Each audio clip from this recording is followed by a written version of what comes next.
Assalamualaikum warahmatullahi wabarakatuh. Selamat pagi dan salam sejahtera untuk kita semua.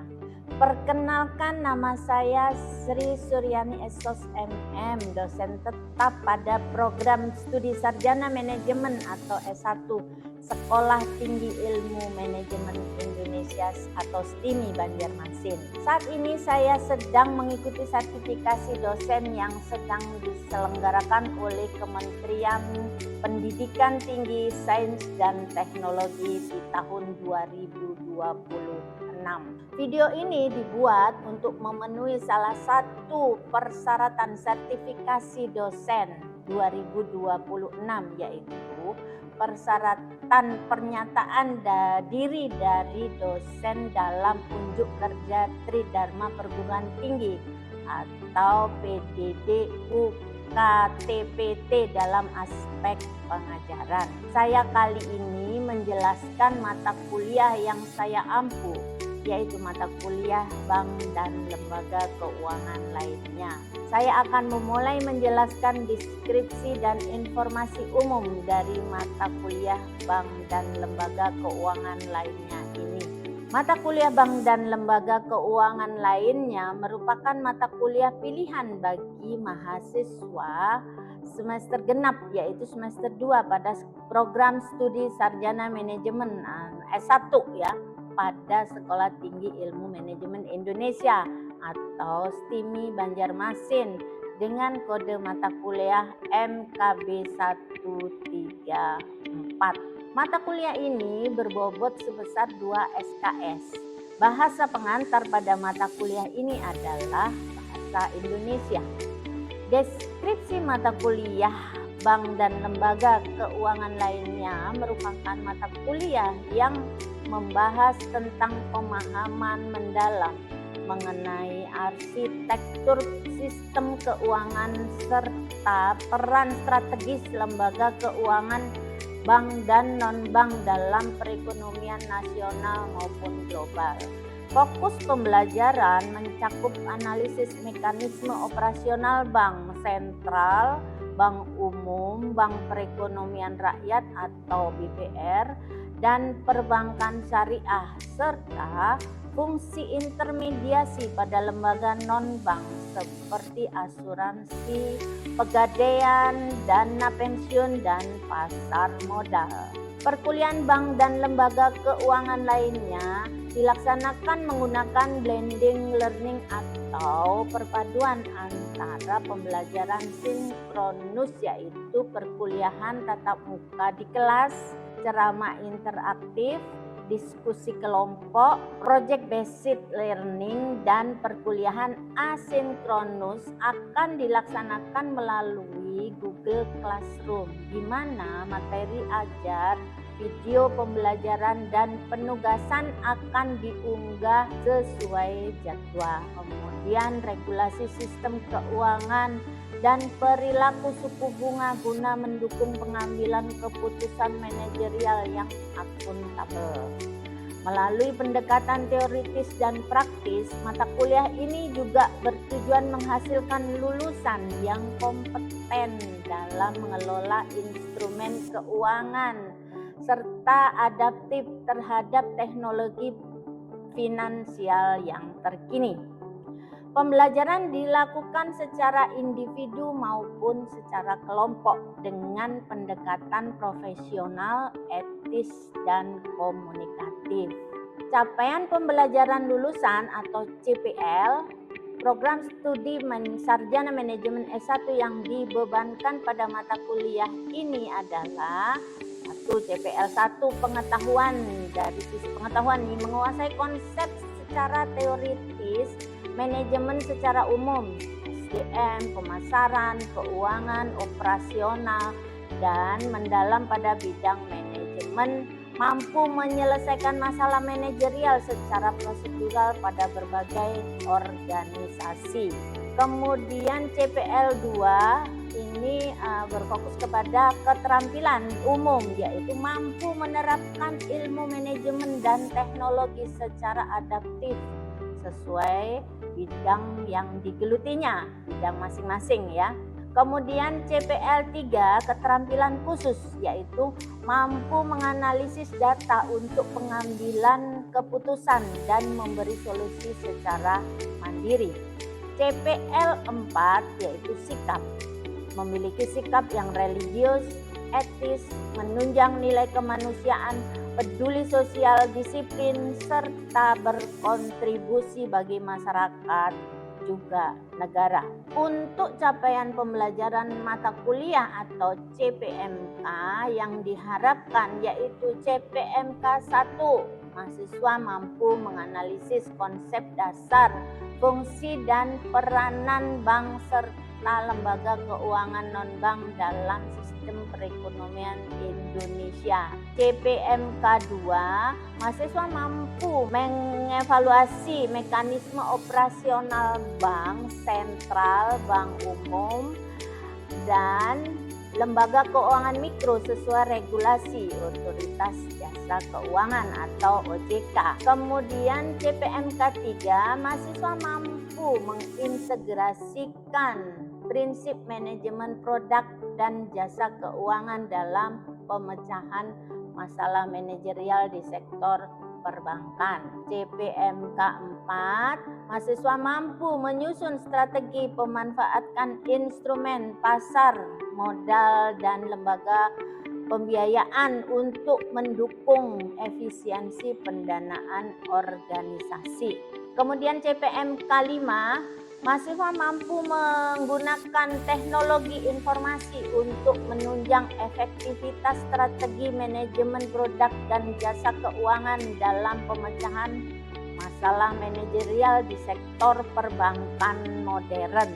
CPMK 6, mahasiswa mampu menunjukkan sikap profesionalisme, etis dan komunikatif dalam menyusun serta menyajikan strategi secara individu maupun secara kelompok. Perkuliahan yang dipelajari pada mata kuliah bank dan lembaga keuangan lainnya ini adalah 1. Ruang lingkup dan arsitektur sistem keuangan. Kemudian lembaga keuangan dan perannya dalam ekonomi. Kemudian otoritas moneter dan stabilitas sistem pembayaran. Keempat, kebijakan bank sentral dan regulasi perbankan. Kelima, kegiatan bank umum dan bank perekonomian rakyat atau BPR. Keenam, prinsip dasar dan produk perbankan syariah. Kemudian karakteristik dan operasional perusahaan asuransi. Kemudian mekanisme gadai dan fungsi lembaga pegadaian. Kemudian pengelolaan dana pensiun untuk kesejahteraan masa depan. Kemudian ke-10, peran pasar modal dalam alokasi dana jangka panjang. Ke-11, identifikasi resiko pada lembaga keuangan. Kemudian teknik dasar manajemen resiko perbankan ya. Kemudian berikutnya analisis pengaruh pada suku bunga. Kemudian inovasi teknologi finansial dan transformasinya. Kemudian referensi yang digunakan beragam, yaitu diantaranya Kashmir ini tahun 2023. Bank dengan judul buku bank dan lembaga keuangan lainnya, yaitu Jakarta PT Raja Grafindo Persada. Kemudian Tamrin Abdullah dan Sinta Wahyu Saputri tahun 2002, bank dan lembaga keuangan lainnya, Jakarta Mitra Wacana Media. Kemudian Sumartati dan Misti Haryase tahun 2020. Buku ajar bank dan lembaga keuangan lainnya diterbitkan di Sidoarjo Unsida Press. Kemudian Titin Rahayuningsih tahun 2021, bank dan lembaga keuangan lainnya di Surakarta, CV Kekata Group. Mata kuliah bank dan lembaga keuangan lainnya ini dilakukan selama 16 kali pertemuan, di mana 7 pertemuan sebelum ujian tengah semester atau UTS, lalu pekan UTS, dan 7 pertemuan berikutnya sebelum ujian akhir semester atau UAS, lalu pekan UAS. Metode pembelajaran yang digunakan bergantung pada materi yang akan diajarkan sesuai dengan materi perkuliahan yang akan dibahas, seperti ceramah interaktif, diskusi kelompok, studi kasus, tugas individu maupun tugas kelompok. Kemudian kriteria penilaian dalam mata kuliah bank dan lembaga keuangan lainnya ini mencakup 5 komponen, yaitu keaktifan di kelas baik secara verbal maupun secara diskusi, ini ada 10%, presentasi proyek 20%, tugas baik individu maupun kelompok 20%, UTS dan UAS masing-masing 25%. Penilaian dilakukan secara objektif dengan indikator ketepatan penguasaan materi, partisipasi aktif, dan kemampuan analisis dalam studi kasus. Saya menggunakan rubrik penilaian dengan jelas dan terukur, dan hasil evaluasi disampaikan kepada mahasiswa. Demikian informasi yang saya sampaikan mengenai mata kuliah bank dan lembaga keuangan lainnya ini untuk mahasiswa program studi Sarjana Manajemen S1 STIMI Banjarmasin. Berikutnya proses pembelajaran yang saya lakukan secara tatap muka di ruang kelas. Selamat menyaksikan. Assalamualaikum warahmatullahi wabarakatuh. Terima kasih sudah hadir di perkuliahan Ibu hari ini bank dan lembaga keuangan lainnya. Kita di pertemuan kelima, ya. Sebelumnya di pertemuan sebelumnya kita mengulik tentang regulasi perbankan itu sendiri, ya. Bahwa regulasi perbankan itu, regulasi itu apa sih, ya kan? Mungkin kemarin kan sudah kita jelaskan, ya, regulasi itu bahwa segala aturan dan peraturan yang diterbitkan oleh otorisasi, di sini OJK, Otoritas Jasa Keuangan, dengan POJK-nya, yaitu Peraturan Otoritas Jasa Keuangan. Misalnya tentang tata kelola, tentang dan lain-lain, dan itu masuk di ini pertemuan sebelumnya kemarin. Nah, untuk hari ini kita di pertemuan, mungkin yang pertemuan kemarin sudah cukup ini, ya, sudah cukup jelas, ya. Hari ini kita membedakan bagaimana kegiatan bank umum dan kegiatan bank perekonomian rakyat. Jangan salah, ya, bahwa sekarang itu nama yang sudah diresmikan oleh peraturan pemerintah itu nomor 4 tahun 2023. Itu bahwa bank perkreditan rakyat itu sekarang menjadi bank perekonomian rakyat, ya. Tetap singkatannya adalah BPR, ya. Jadi sebutannya adalah Bank Perekonomian Rakyat, ya. Meskipun secara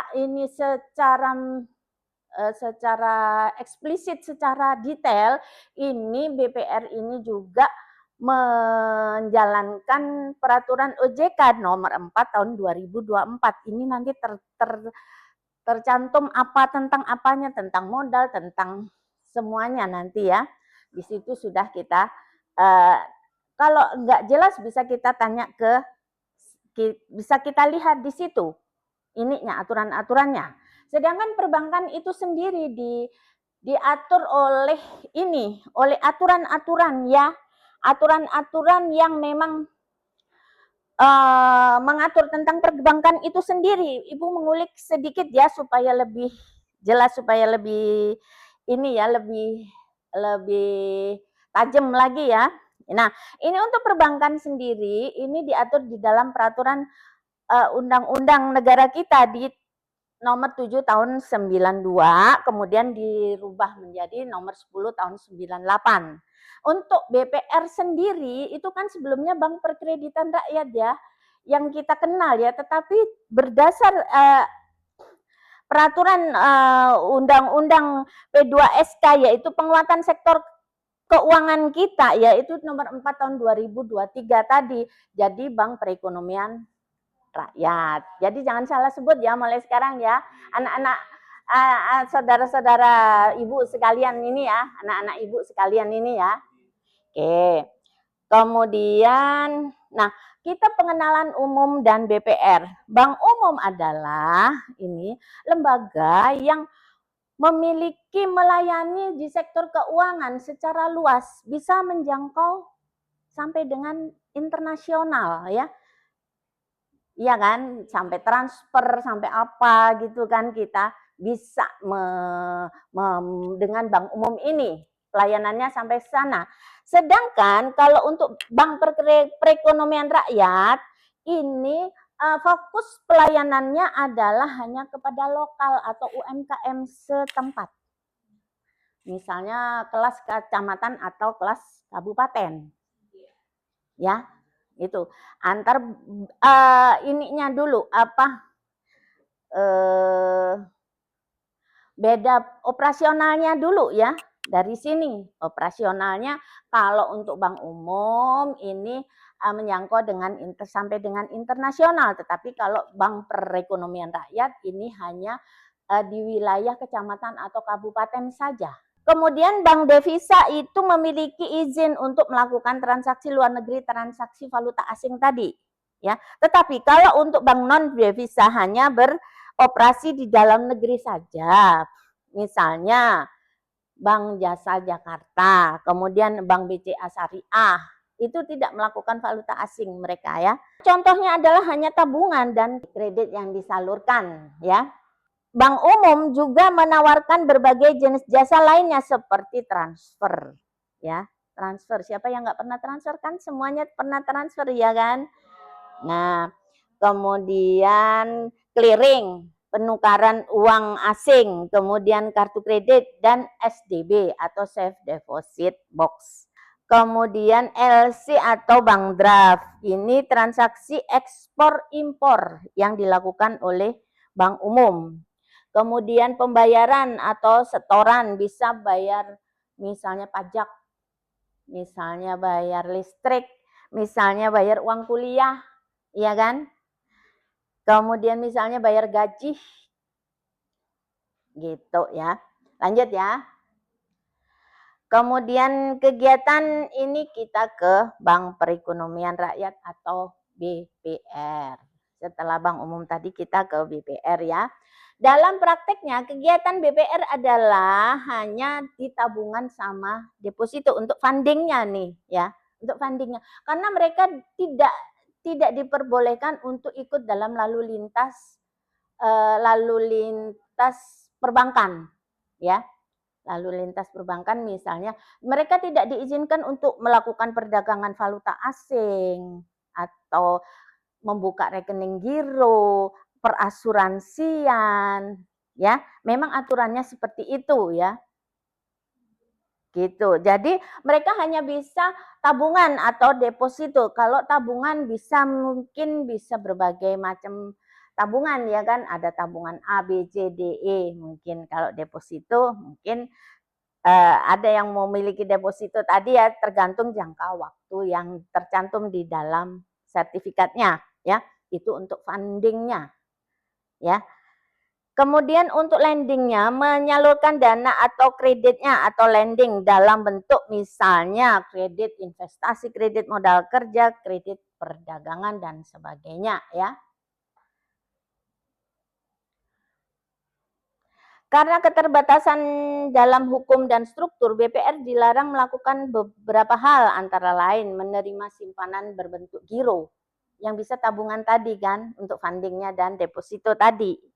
Kemudian mengikuti clearing karena tidak boleh menerbitkan cek atau BG tadi, buku cek atau BG.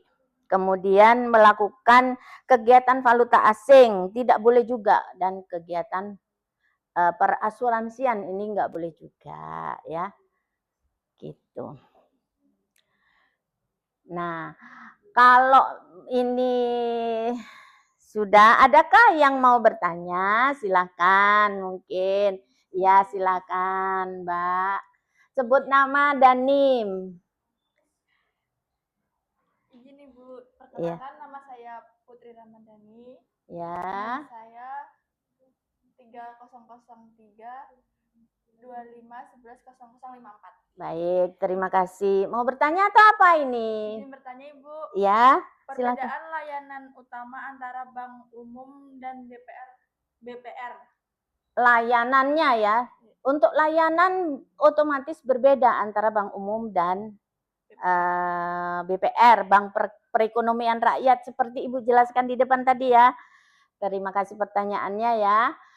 Kemudian untuk layanannya ini dari funding aja sudah berbeda ya. Kalau BPR, Bank Perekonomian Rakyat tidak boleh membuka misalnya giro, misalnya valuta asing, misalnya perasuransian ya. Tetapi kalau untuk bank umum boleh ya. Mereka bisa tabungan, bisa deposito dan seterusnya tadi ya. Yang di BPR tidak boleh, di bank umum boleh ya.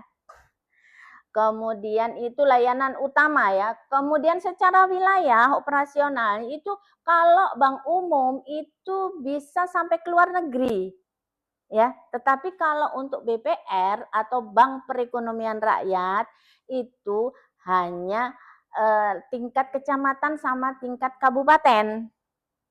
Karena memang fokusnya di situ ya untuk memajukan UMKM kita ya. Kalau untuk bank umum kan bisa transfer misalnya sedetik ini misalnya kita transfer ke negara lain internasional atau antar kota boleh banget. Tapi kalau untuk BPR karena keterbatasannya tadi tidak bisa melakukan transaksi-transaksi tersebut yang Ibu sebut tadi. Terima kasih Mbak pertanyaannya. Ada lagi yang lain? Silakan. Izin Ibu. Ya. Silakan. Perkenalkan, nama ulun Dian Trisnani Tias, NIM-nya 30032411076.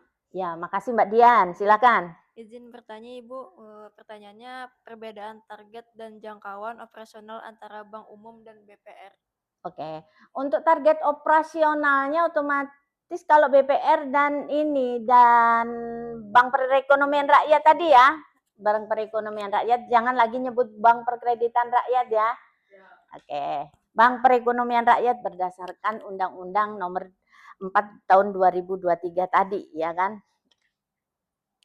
Untuk jangkauan operasionalnya ini kalau bank umum ini lebih luas ya, lebih luas banget ya kan, lebih luas. Kemudian jangkauan operasional bisa seluruh Indonesia ya kan, bahkan sampai ke luar negeri. Tetapi kalau untuk BPR, kalau Bank Perekonomian Rakyat ini hanya sampai daerah kecamatan dan hanya sampai daerah kabupaten aja, memang fokusnya ke situ. Gitu. Ya, silakan. Gimana Mbak Dian? Makasih ya. Oke. Silakan kalau ada yang lain. Ya, silakan. Perkenalkan, nama saya Rabiatul Adawiyah dengan NPM 300324110104. Makasih Mbak Rabiatul, silakan. Pertanyaannya, apa contoh produk layanan yang ditawarkan bank umum? Terima kasih. Oke, makasih ya pertanyaannya. Produk layanan yang ditawarkan oleh bank umum sangat ragam ya. Antara lain bisa deposito, bisa tabungan. Tabungan pun itu tergantung program ya. Ada tabungan untuk anak-anak, ada tabungan untuk asuransi. Mereka bekerja sama ya. Kemudian ada juga untuk setelah lending, produknya itu bisa ke funding, lebih beragam ya, ke valuta asing bisa juga ya kan. Misalnya Anda memiliki anak, memiliki adik ya, memiliki keponakan, memiliki keluarga yang kuliah di luar negeri. Bisa aja Anda misalnya rupiah ini sekarang tapi dolarnya berapa ya kan, dikonversikan di situ valuta asing ya. Itu juga bisa. Kemudian asuransi, tetapi pesan Ibu hati-hati kalau beli asuransi harus dibaca detailnya ya. Detail detail persyaratan asuransinya yang masuk ke poinnya. Misalnya kebakaran-kebakaran yang bagaimana, kebanjiran-kebanjiran yang bagaimana ya kan. Nah, itu. Terima kasih. Adakah yang lain mungkin? Ya, silakan. Mbak Rabi, makasih ya Mbak Rabiatul. Oke, berikutnya silakan. Saya sama Rehani dengan NPM 300324111010. Siap. Izin Bu, dari mana BPR itu mendapatkan penghasilan atau pemasukan untuk biaya operasional? Oke, kalau biaya kan kebanyakan kita yang kenal kan hanya ini ya kerja di bank itu gajinya gede gitu ya. Nah itu dari mana sih gitu.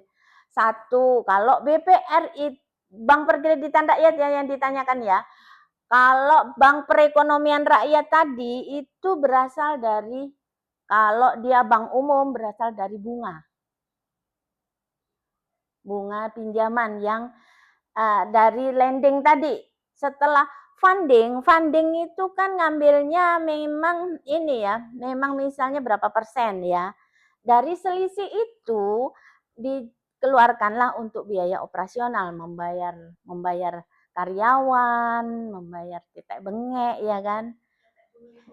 Titik bengek itu apa ya? Macam-macam ragam pengeluaran yang ada di dalam perbankan itu ya kan, otomatis neraca situ ada ya kan. Ya menyebut satu-satu kan mungkin ini, misalnya pengeluaran untuk beli kertas, pengeluaran untuk bayar air, pengeluaran untuk biaya jam sostek, pembiayaan dan lainnya, bayar pajak, bayar apa ya, itu Ibu sebut tadi, tetek bengek tadi. Ya macam-macam pengeluaran tadi ya, termasuk bayar gaji tadi, membayar biaya operasional tadi. Nah dari situ ya, meskipun mereka tidak memiliki pemasukan dari jasa perbankan lainnya tadi yang Ibu sebut, yang dimiliki oleh bank umum tadi ya kan. Kalau bank perekonomian rakyat dari situ tadi selah bisa dimengerti ya, jarak antara funding dan lending satu. Tapi kalau itu syariah mungkin dari dari selisihnya juga, jadi bagi hasilnya tadi ya, tergantung bank yang bersangkutan memilih tadi yang mana ya kan. Kemudian itu yang jarak antara funding dan lending tadi yang itu. Nyata yang itu dulu. Kemudian dari situ memang kebanyakannya dari situ nanti akan muncul di neraca itu sekian. Cukup enggak? Kalau enggak bagaimana solusinya? Nah nanti. Tapi biasanya cukup aja. Ya Mbak, makasih pertanyaannya. Oke. Terima kasih. Tapi sudah ya. Nanti diedit. Ya, terima kasih atas perhatiannya. Perkuliahan ini telah Ibu jalankan di pertemuan kelima, sampai ketemu kita di pertemuan berikutnya, ke-6 ya. Terima kasih semuanya. Semoga semuanya sehat, afiat. Terima kasih. Ya, demikian deskripsi singkat serta cuplikan proses pembelajaran dari mata kuliah bank dan lembaga keuangan lainnya yang saya ampu. Semoga dapat memberikan gambaran mengenai kinerja pengajaran yang saya lakukan, khususnya pada mata kuliah bank dan lembaga keuangan lainnya. Pada program studi sarjana manajemen S1 di STIMI Banjarmasin. Saya mengucapkan terima kasih kepada seluruh tim penilai dan panitia penyelenggara sertifikasi dosen tahun 2026 ini di Kementerian Pendidikan Tinggi, Sains dan Teknologi. Tidak lupa juga saya mengucapkan terima kasih kepada STIMI Banjarmasin, pimpinan, rekan sejawat dosen, dan mahasiswa. Demikian yang dapat saya sampaikan. Atas kekurangan dari saya mohon maaf yang sebesar-besarnya. Dan saya akhiri dengan ucapan wassalamualaikum warahmatullahi wabarakatuh. Terima kasih.